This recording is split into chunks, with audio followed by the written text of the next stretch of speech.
Yonsei kitobidan birinchi mashq bo'yicha 13, 14 va 15 savol turlari uchun tushishi mumkin bo'lgan testlardan tushuntirib boraman. Xo'p.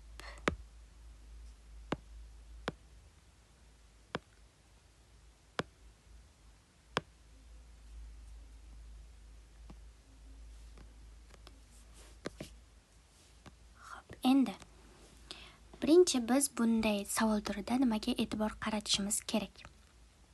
Birinchi o'rinda biz variantga e'tibor qaratishimiz kerak. Bu yerda aytilyaptiki, ya'ni ka, na.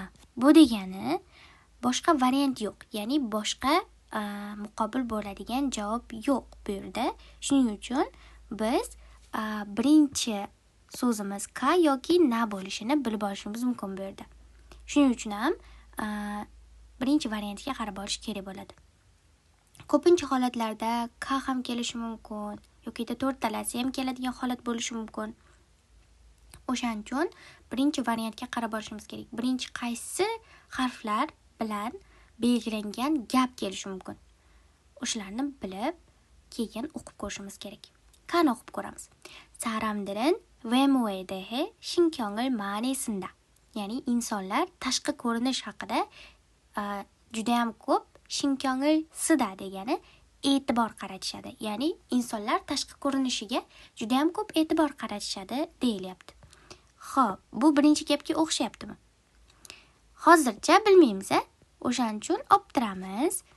Nani o'qib ko'raylikchi? Balki u birinchi gap bo'lib kelishi mumkindir. Nani o'qib ko'ramiz. 아름답거나 잘생기면 자신감이 높아지고 사회생활도 더 쉬워지기 때문이다. Ge 때문이다 grammatikasi biron bir narsani sababini bildiradi. Shuning uchun ham bu na bilan belgilangan gapni biz birinchi gap bo'lib kela olmaydi deymiz. Tushunarli-a? Chunki birinchi gap keladi, undan keyin oldingi gapni sababini keltirish uchun ki temune grammatikasi ishlatiladi. O'shaning uchun ham na birinchi keladi degan variantlarni chiqarib tashlaymiz. Ka bo'larkan birinchi gap. Xo'p, ka ga birinchi gap bo'lib kelishi mumkin deb qo'yib turamiz. Xo'p, endi kadan keyin variantlarda birinchi variantda na kelishi mumkin degan, ikkinchi variantda da kelishi mumkin degan. Nani ko'rdik-a? Ya'ni chiroyli yoki yaxshi, chalsinkimyon degani chiroyli bo'lsa, ya'ni yaxshi paydo bo'lmoq degan ma'noda keladi. So'zma-so'z tarjima qilganimizda. Chiroyli yoki kelishgan bo'lsa, 자신감이 높아지고, 자신감 degani o'ziga bo'lgan ishonch. O'ziga bo'lgan ishonch ham ortib, jamiyatdagi hayot ham, yashash tarzi ham yanada osonlashgani tufayli. Bu bilan endi qani bog'lab ko'ramiz. Ya'ni insonlar tashqi ko'rinishiga juda ham ko'p e'tibor qaratishadi. Buni sababi chiroyli bo'lsa yokida yaxshigina o'ziga kelishgan bo'lsa, o'ziga bo'lgan ishonchi ham ortib, jamiyatdagi hayot ham yanada osonlashganligi uchun bog'lanyaptimi? Bog'lanyapti. Lekin biz dani ham bir ko'rishimiz kerak. Chunki aniq 100% degani emas bu. Ya'ni 80% holatda na bog'lanyapti. ko'ramiz dani ham. 그러나 최근 한 설문조사에서는 외모보다 건강이 중요하다는 대답이 많았다. Lekin hozirgi kunda bitta tadqiqot natijasida tashqi ko'rinishga qaraganda sog'liq muhim degan, ya'ni muhim degan deb aytgan javob ko'p bo'ldi deyilyapti. Muhimligi ko'p bo'ldi. Ya'ni bitta tadqiqot o'tkazishibdi. O'shanga qaraganda insonlar nima deb javob beribdi? Tashqi ko'rinishga qaraganda sog'liq muhim deb. Uje biz tashqi ko'rinish haqidagi gapdan chiqyapmiz. Tushunarli-a? Bu degani da kelmaydi. Kadan keyin srazi da kelmaydi.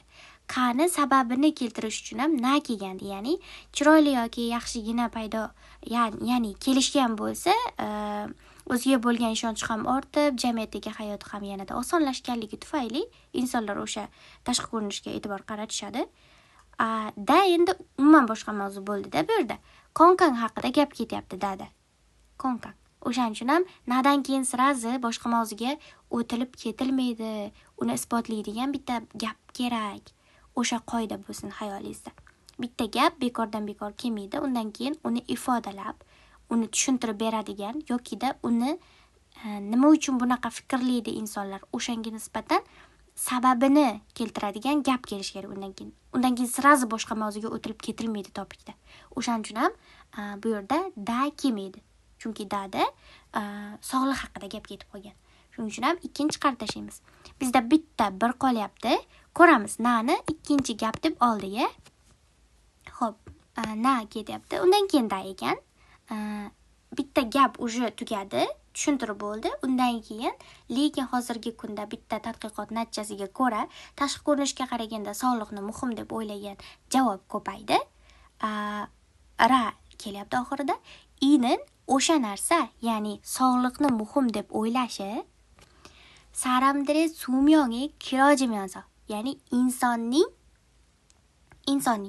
umr ko'rishi oshgan sari, uzaygan sari 오래 사는 것에 대해, ya'ni uzoq yashash haqida 걱정을 하기 시작했음을 보여준다. Ya'ni uzoq yashash haqida insonlarni xavotiri boshlanganligini ko'rsatadi deyilyapti. Ya'ni umr ko'rish davomiyligi, ya'ni umr uzunligi, ya'ni ortgan sari uzoq yashash haqida insonlarni xavotiri yanada oshganligini ko'rsatadi. Bu degani konqangni muhim deb o'ylash, ya'ni sog'liqni muhimligini o'ylashi insonlarni nimani ko'rsatar ekan?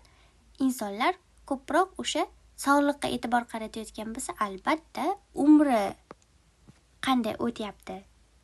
Bundan keyingi umrimiz qanday o'tadi? Ya'ni hayotini davomiyligi haqida qayg'urgan insonlar sog'lig'i haqida qayg'ura boshlashadi. O'shaning uchun ham dadan keyin ra degan javob, demak, javobimizni to'liq isbotlaydi. Shuning uchun ham daga 3 qilib, daga 3 qilib, raga esa 4 qilib yozib qo'yishimiz kerak ekan. Bu qarasalaringiz 1 2 3 4, ya'ni o'zini ketma-ketligi bo'yicha kelgan. Lekin boshqa testlarda boshqacha kelishi mumkin. Chunki biz hozir bittalab isbotlab, har bittasini isbotlab yechib ko'rdik-da. O'shaning uchun boshqa testlarda ham xuddi shunday keladi degani emas bu. Tushuntira oldimmi? Ka kelmay, da kelib qolishi mumkin birinchi gapda. Undan keyin ra kelib qolishi mumkin. Matnni mazmuniga qarab, mana bunaqa keladigan grammatikalarga, so'zlarni bog'lanishiga qarab, har bir testni tahlil qilib yechish kerak. Bu yerda so'zlarni yozib chiqqanman. Bemalol yozib yodlab olsalaringiz bo'ladi.